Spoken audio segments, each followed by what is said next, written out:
from her starring role as Bella Swan in the hugely successful Twilight movies. Boy, she's getting just great reviews for her moving performance as a teenage runaway in this new film, Welcome to the Rileys. I saw this movie, great low budget. I love low budget movies, and this is a good one. It opens on, Friday, October 29th. Please welcome Kristen Stewart. Kristen.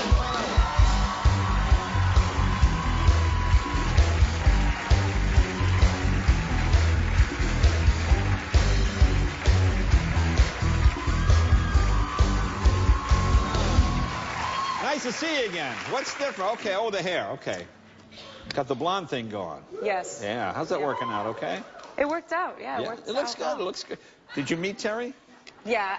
No. I thought he was really funny and incredibly cute in that last little segment. Cute, He was like, really? oh, God, yeah. When he got up and started going like, when he thought that thing was so funny that he said, he was like, oh, it's like, yes, that was really funny. No, he was good.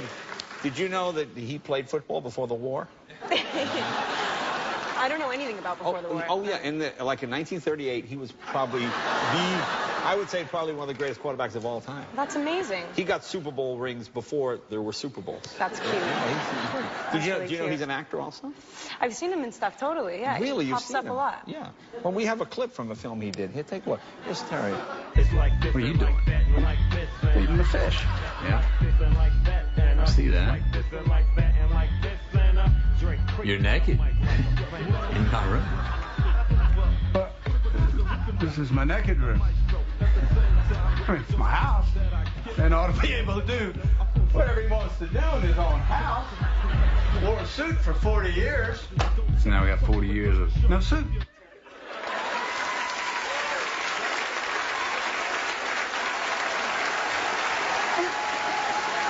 Oh, there's Terry. Your history, Leno. I'll get you for that. You will rue the day you made fun of my acting, Leno. I saw your acting. Is that the oldest guy you've ever seen naked? Yeah. Yeah, Totally. I don't do that ever. Now you're No, just I really don't. You just came in from where? New Orleans? Yeah. I was just in New Orleans doing On the Road. Okay. So what do you do down there? Do you hang out? Do you have fun? Is that your kind of city? I love it there. Yeah, Yeah. it's sort of like one city that I feel very much at home in. Yeah, it's like a crazy place, isn't it? It is. But yeah. I mean, in a good way. It's just like odd things happen on the street. You do see some pretty sketch things going down. That's what I really liked about it. That when I was doing this movie, Right. I play somebody who moved there Right. and sort of makes it her own, and I sort of got to do the same thing. It was the first time I was alone on the movie. Okay. And I really felt like I had to like take my independence in a little city that was like not so easy to do that in. Yeah. And yeah, I loved it. Have you ever been there during Mardi Gras or one of those? Like every day is Mardi Gras. It seems like it's Mardi Gras. Every time there's like a part, like St. Patty's Day. I was there on St. Patty's Day. Oh, yeah, okay. Any crazy. excuse. Yeah. The Arbor Day. Woo! I mean, whatever. I mean, any holiday is just an excuse to party. So. Everyone's birthday. Now, of course, famous for the seafood. Are you a big seafood person? Yeah, totally. It's a little, can't really eat the seafood there right now. I mean, I guess if you're daring, but... Yeah. Yeah. Like, did you try something you hadn't had before? What's that thing where you bite the head off? What is that? I can't do the crawfish because I don't want to suck guts and whatever it is in there. Right, essentially, you know what guts are filled with, and I don't want to be eating that. And, right. Well, yeah. And the way they do that, too, they just, like, knock it off and then... It just really grosses me out. Yeah, it doesn't sound nearly as appetizing when you say it. Yeah.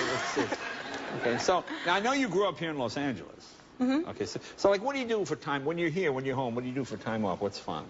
I'm really boring, to be honest. Really? Yeah. I don't know. I don't do a whole lot. I like to watch movies. Okay. Watch a lot of movies. Yeah.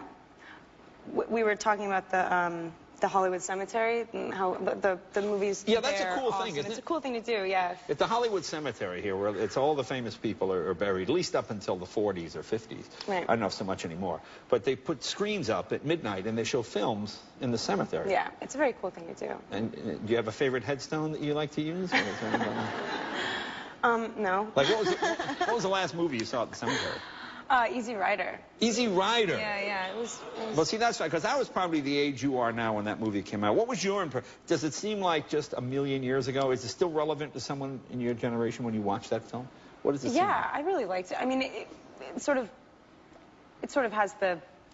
It's nice to watch people like be free and independent and like do things that people think aren't normal. Because that at the time, that was like a revolutionary film. People wrote things about it. This is terrible. It's going to ruin young people. And I look back now, and it seems almost innocent. Did there anything about it seem like, ooh, outrageous and daring to you as a person watching? I mean, I guess the drug thing. Yeah. But like other than that, it's just like being sort of knowing the fact that you don't have a direction and knowing that that's your direction and just being like, yeah, that's my direction. Now leave me alone. And that's cool. Well, the one cool thing about it, that was probably not the first independent film, but the first real counterculture film that just made $1 zillion. And I think it cost like $300,000 to make, and it made $50 million in 1969, which is pretty amazing. Look, we'll take a break. More with Kristen when we come back.